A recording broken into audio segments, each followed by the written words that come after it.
रखना है। आप 31 लेंगे, एम्प्लॉय नेम, देन आपको यहाँ पे सारे एम्प्लॉयज डिफाइन हो जाएंगे।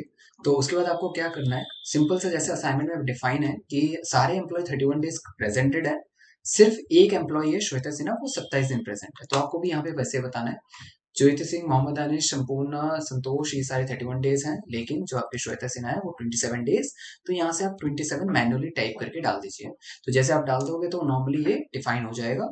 अब नरेशन में आप ऐसे बता सकते हो कि attendance attendance of October month, इस टाइप से आप डिफाइन कर सकते हो। ठीक है, 2024 एक्सेप्ट करके सेव कर लेंगे। तो ये आपकी अटेंडेंस की एक वाउचर एंट्री हो गई। डे बुक में जाके आप देखना चाहो तो आप इस टाइप से देख सकते हो। ठीक है, अब इसी टाइप से हमें एक और अटेंडेंस एंट्री पास आउट करनी है। क्यों? जैसे कि अगर नेक्स्ट पॉइंट में देखो क्या लिखा है, 31 10 को, यानी उसी दिन एक और एंट्री आप पास कर रहे हो, अपने प्रेजेंट के लिए नहीं बल्कि ओवर टाइम के लिए। तो अगर आप ओवर टाइम के लिए डिफाइन करोगे तो आपके लिए यहाँ पे बोला जा रहा है कि ओवर टाइम के लिए श्वेता सिन्हा और Mohammed Danish work as 3 hours और 5 आवर्स, यानी श्वेता सिन्हा ने 3 घंटे कर रखे हैं और मोहम्मद दानिश ने ओवर टाइम 5 आवर्स तक कर रखा है। तो maximum hours of over time भी कितना है आपका, 5 है। तो इट मीन्स आपको यहाँ पे एंट्री किस टाइप से करनी पड़ेगी, आप पहले वाउचर में आएंगे, वाउचर में आने के बाद आपको यहाँ पे वापस से उसी अटेंडेंस वाउचर में सिंपल सा कंट्रोल F बोला है, ऑटोफिल, जो कि आपका एक नॉर्मल शॉर्टकट की होता है, अच्छा सा है, बढ़िया शॉर्टकट की है। ऑटोफिल का यूज करेंगे, अटेंडेंस, वही डेट, हेड ऑफिस सेलेक्ट करेंगे, ऑल आइटम, देन यहाँ प्रोडक्शन टाइप पूछेगा तो आपको यहाँ बताना है क्या, ओवर टाइम। ठीक है, आप ओवर टाइम सेलेक्ट करेंगे, मैक्सिमम कितना अमाउंट तक ओवर टाइम किया है किसी पर्सन ने आवर्स के हिसाब से, 5 आवर्स, तो 5 आवर्स ले लीजिए। एम्प्लॉय नेम सेलेक्ट करेंगे। अब यहाँ बताओ, जैसे ज्योति सिंह जो कि कोई ओवर टाइम नहीं किया, 0 कर दो। मोहम्मद दानिश ने 5 आवर्स किए हैं, संपूर्णा ने 0, ठीक, संतोष पाठक ने कुछ नहीं किया है, श्वेता सिन्हा ने 3 आवर्स किए हैं। ठीक है, इतना डिफाइन कर दिया। तो अब देखो, मैंने अगर आपने नॉर्मली टैली आपने सीखा हो, पहले की जितनी भी क्लासेस हैं उसमें अगर देखा हो, तो एक एक्सरसाइज था 1.8 चैप्टर, जिसमें हमने ये चीज सीखी थी कि जितनी अकाउंटिंग वाउचर में कभी भी जीरो वैल्यू ट्रांजैक्शन को रिकॉर्ड नहीं किया जाता जब तक उस वाउचर टाइप यानी इस अटेंडेंस वाउचर टाइप में जाकर जीरो वैल्यू ट्रांजैक्शन को यस नहीं करते। अब जैसे कि नॉर्मली मैंने यस नहीं किया, तो ये जो 0 0 वाले ओवर टाइम वाले स्टेटमेंट्स है ना, यानी ये वाली एंट्रीज, एक ये और ये दो, ठीक, इनका डे जब जैसे आप सेव करोगे तो डे बुक में डिफाइन नहीं होगा। क्यों? क्योंकि जीरो वैल्यू ट्रांजैक्शन को ये रिकॉर्ड नहीं करेगा। तो आप भी यहाँ पे क्या करेंगे, सिंपल से लिखो, overtime of October month 2024 accept करके सेव कर लेंगे। बाहर आएंगे, डे बुक, देन चेक। अब जैसे आप यहाँ एंटर करोगे तो आपको दिख रहा होगा वो जीरो वाली एंट्रीज हट गई और आपका यहाँ पे इतनी एंट्रीज सेव हो गई। ठीक है, तो 5 आवर्स और 3 आवर्स के अकॉर्डिंग हमें ये एंट्री पास आउट कर ली है। नेक्स्ट पॉइंट की तरफ बढ़ते हैं। नेक्स्ट पॉइंट कहता है आपको, ऑन 31 10 यानी 31 अक्टूबर यानी उसी दिन आप एक और एंट्री पास आउट कर रहे हो, salary processing entry. What is salary processing entry? यानी आप जैसे किसी लाइबिलिटी को रिकॉर्ड करते हो जनरल वाउचर में, वैसे ही सैलरी को प्रोसेसिंग यानी सैलरी प्रोसेस की एंट्री, सैलरी रिकॉर्डिंग की एंट्री आप एक अलग वाउचर में करते हो, जिसको हम कहते हैं payroll voucher. This is the new voucher. तो इसकी जो शॉर्टकट की होती है वो भी होती है आपकी control F4। F4 means Contra voucher, उसमें आप कंट्रोल F4 करोगे तो आपका हो जाएगा कौन सा वाउचर, पेरोल वाउचर हो जाएगा। ठीक है, तो आपको क्या करना है, यहाँ पे बोला आगे ये जा रहा है कि सैलरी प्रोसेसिंग करते समय कंपनी पे कर रही है 2000 conveyance to Santosh Pathak and Mohammed Danish. ऐसा हो सकता है कन्वेंस किसी को कम जा रहा हो तो 2000 दे रहे हैं, किसी को ज्यादा जा रहा होगा तो 2000 ही दे रहे हैं, जो भी ज्यादा अमाउंट होगा इससे वो नहीं दे रहे हैं, ऐसा भी हो सकता है। तो हम एक बार प्रोसेसिंग एंट्री पास आउट करते हैं। और जैसे कि हमने अपने नोट्स में देखा था, attendance processing entry pass out कर चुके हैं हम, रिपोर्ट। अब पेरोल प्रोसेसिंग की एंट्री को देखेंगे, फिर उसकी रिपोर्ट भी देखेंगे बाद में। तो पेरोल प्रोसेसिंग की एंट्री बहुत ज्यादा इंपॉर्टेंट है। अब क्या करना है, बाहर आइए, पेरोल प्रोसेसिंग वाउचर में सिंपल से आप F10 करके कर सकते हो, अगर शॉर्टकट की याद है तो कंट्रोल F4 कर लीजिए। ठीक है, देखिए पेरोल आ गया। अब यहाँ पे आप पहले क्या करेंगे, डेट डालेंगे 31 10, वही सेम डेट है, आपको कुछ नहीं करना है। प्रोसेसिंग एंट्री पास आउट करनी है तो सिंपल कंट्रोल F, यहाँ पे भी क्या करेंगे, सिंपल कंट्रोल F करिए। पेरोल ऑटोफिल, यहाँ क्या लेंगे आपका सैलरी और यहाँ पे आप ब्लैंक में यहाँ पे बताओगे बिगनिंग 1st 10 से 31st 10 इस मंथ की सैलरी कैलकुलेट कर रहे हैं। एम्प्लॉय कैटेगरी आपका हेड ऑफिस हो जाएगा, sort by employee as all items because of हर एक एम्प्लॉय का हम सैलरी प्रोसेसिंग कर रहे हैं, एक एक इंडिविजुअल का नहीं। Sort by employee name and then यहाँ पे आप क्या लेंगे सैलरी पेबल। अच्छा क्यों ले रहे सैलरी पेबल, बैंक क्यों नहीं ले रहे? क्योंकि अभी हम देखिए बैंक कब आता है, कैश कब आता है, जब पेमेंट कर दी होती है सैलरी की।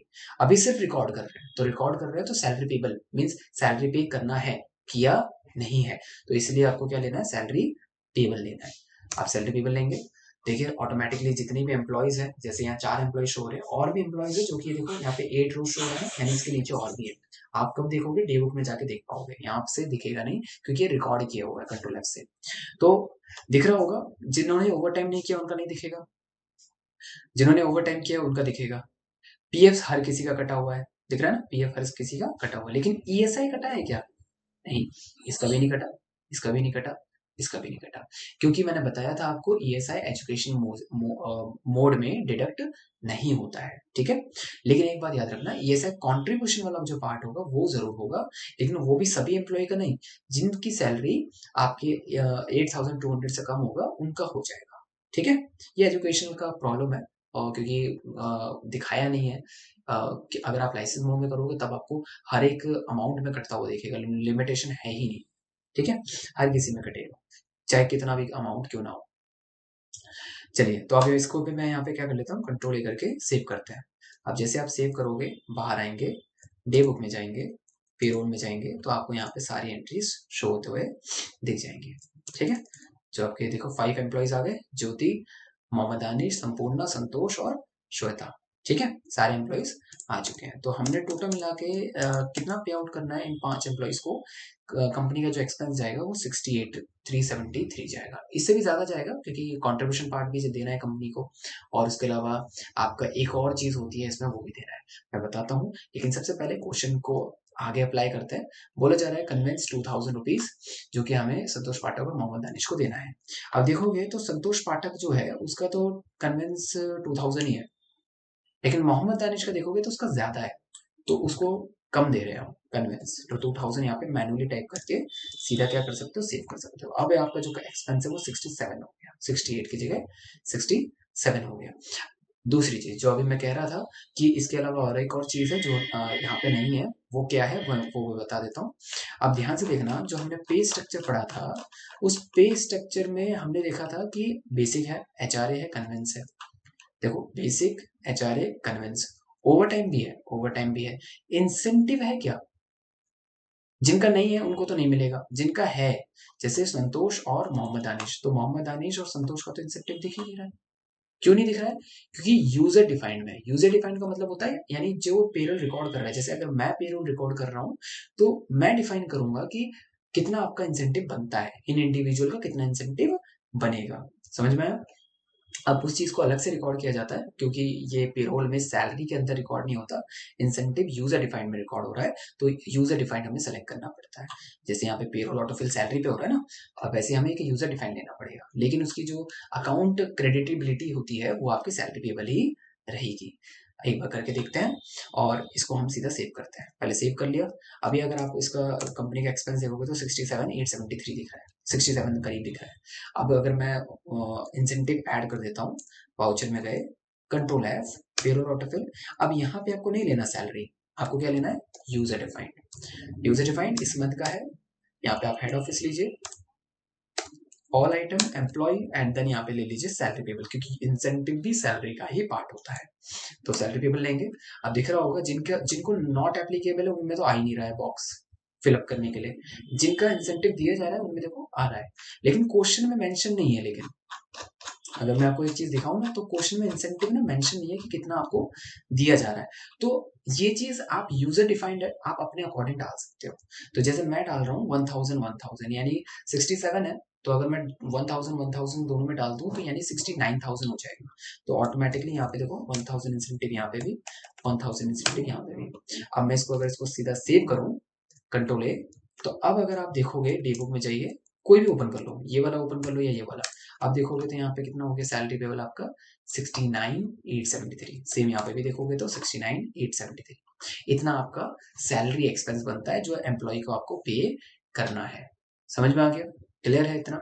ये सैलरी डिफाइन करना और डिडक्शन का पार्ट हो गया कि सैलरी एम्प्लॉय की सैलरी से इतना इतना कटेगा। कैसे पता? देखो जो पे आउट हो रहा है कंपनी की तरफ से खर्चा, वो देखो डेबिट साइड है, लेकिन जो पीएफ से डिडक्शन हो रहा है एम्प्लॉय की सैलरी से, देखो वो चीज क्रेडिट साइड है। ठीक है, इसलिए वो कट रहा है। अगर मैं आपको कंट्रोल लाइन करके कैलकुलेटर से दिखाऊं, देखो 12,4,800 ऐड करते हैं, यहाँ पे दिख रहा होगा कैलकुलेटर। 12,000 प्लस 4,800 प्लस 25, ठीक 2,500 माइनस, अब देखो इतना अगर मैं ऐड करता हूँ तो मेरा बनता है 19,300, लेकिन यहाँ कितना है 17,860 है इसका तो नेट बैलेंस। क्यों? क्योंकि उसमें से माइनस हो रहा है। एंड एक बार हम करते हैं इसको, 19 माइनस कितना है 1440। अब मैं इसको अगर इसमें से माइनस करूं तो मुझे दिख जाएगा 17,860, जो कि यहाँ पे भी सेम मुझे शो कर रहा है। ठीक है, समझ में आ गया होगा? अब इसके बाद हमें कुछ नहीं करना है, इसको सेव कर लेना है, बैक आएंगे। अब हमें नेक्स्ट पॉइंट की तरफ बढ़ना है जिसमें बोला जा रहा है कि एम्प्लॉयर्स का ESI processing entry pass out करो। एम्प्लॉयर का ईएसआई प्रोसेसिंग यानी कॉन्ट्रीब्यूशन का पार्ट, ठीक है, जो एम्प्लॉयर का होता है। अब इसको भी हमें क्या करना है, सिंपल पेरोल में रिकॉर्ड करना है। आप सिंपल क्या करेंगे, कंट्रोल एफ। अब किस डेट में है, तो ये भी आपका 31/10 में है, उसी डेट में करते हैं। यहाँ पे आप ले लेंगे ESI contribution, same date, head office, all item, employee name, and यहाँ ले लेंगे ईएसआई पेबल। क्या ले लेंगे, ईएसआई पेबल। आप एंटर करेंगे तो देखो दो ही पर्सन का कट रहा है जिनकी सैलरी ना 8,000 से कम है, तो 273 इनका कंट्रीब्यूशन हो रहा है और इसका हो रहा है, क्योंकि एजुकेशन मोड का दिक्कत है इस वजह से। नॉर्मली आप इसको भी क्या कर लेंगे, सेव कर लेंगे। ठीक है, सेम नेक्स्ट क्वेश्चन में बोला जा रहा है नेक्स्ट पॉइंट में कि पीएफ की प्रोसेसिंग एंट्री भी पास आउट करो, एडमिन चार्जेस की एंट्री भी पास आउट करो। देखो मैंने पीएफ का जब ईएसआई वाला पढ़ाया था, पीएफ वाला पढ़ाया था मैंने आपको, तो याद होगा पीएफ में इतना आपका कंट्रीब्यूशन पार्ट है, ये डिडक्शन पार्ट, कंपनी की तरफ से इतना कंट्रीब्यूशन पार्ट है, और ये चार्जेस का पार्ट है। तो कंपनी जब रिकॉर्ड करेगी तो ये कंट्रीब्यूशन में रिकॉर्ड करेगी और ये लाइबिलिटी में रिकॉर्ड करेगी। किस में रिकॉर्ड करेगी, लाइबिलिटी में। कैसे करना है, अब देखो सबसे पहले हम गए पेरोल, कंट्रोल एफ करेंगे, वही सेम डेट, यहाँ पे ले लेंगे आपका पीएफ कंट्रीब्यूशन, इसी मंथ का था। हेड ऑफिस सेलेक्ट करेंगे, all item, employee name, then यहाँ पे आप ले लेंगे पीएफ पेबल, पीएफ पे करना है कंपनी को, ईपीएफओ को एंटर करेंगे तो देखो हर किसी का कंट्रीब्यूशन पार्ट आ जाएगा। ठीक है, 1440 जैसे बताया था कि उस ज्योति सिंह का इतना कटा था तो इतना कंट्रीब्यूट भी होगा। इतना कंट्रीब्यूशन पार्ट हुआ जो कंपनी अपनी तरफ से प्रोवाइड करेगी, 5,510 रुपए कंपनी अपनी तरफ से इन 5 एम्प्लॉयज को प्रोवाइड करेगी। अब आप इसको भी क्या करेंगे, कंट्रोल लेकर के सेव कर लेंगे। ठीक है, तो आपकी क्या क्या एंट्रीज हो गई एक बार चेक कर लेते हैं। नॉर्मली अटेंडेंस की एंट्रीज जिसमें प्रेजेंट और ओवर टाइम बताया, फिर उसके बाद बेसिक सैलरी की एंट्री, इंसेंटिव की entries, then ESI contribution and PF contribution का एंट्री हो चुका है। अब पीएफ कंट्रीब्यूशन में जो चार्जेस वाला पार्ट है, अब वो कहाँ रिकॉर्ड होता है, याद रखिएगा वो पेरोल में रिकॉर्ड नहीं होगा, क्योंकि पेरोल में कंट्रीब्यूशन या डिडक्शन का पार्ट रिकॉर्ड होता है। लेकिन ये कंपनी के लिए लाइबिलिटी है, ये ना ही कंपनी का कुछ इनकम है ना लाइबिलिटी है, ये एम्प्लॉय का तो है नहीं कोई इनकम या एक्सपेंस, ये कंपनी की तरफ से लाइबिलिटी है, इसलिए ये F7 जनरल वाउचर में रिकॉर्ड होगा।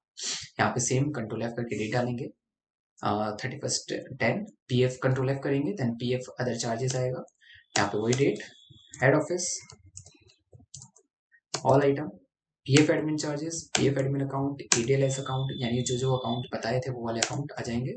अब ये जो है वो कंपनी की लाइबिलिटी है, इस वजह से जनरल वाउचर में रिकॉर्ड किया और इतना हमें चार्ज देना है, यानी वो 5,510 रुपए पे आपका जो कॉन्ट्रीब्यूशन पार्ट है कंपनी जो देगी अलग से, उसमें 9,36 रुपए इतना उसको चार्ज भी देना पड़ेगा इन एम्प्लॉयज की ज्वाइनिंग के बेस पे। ठीक है, तो इसको भी आप क्या कर लेंगे, यहाँ पे सेव कर लेंगे।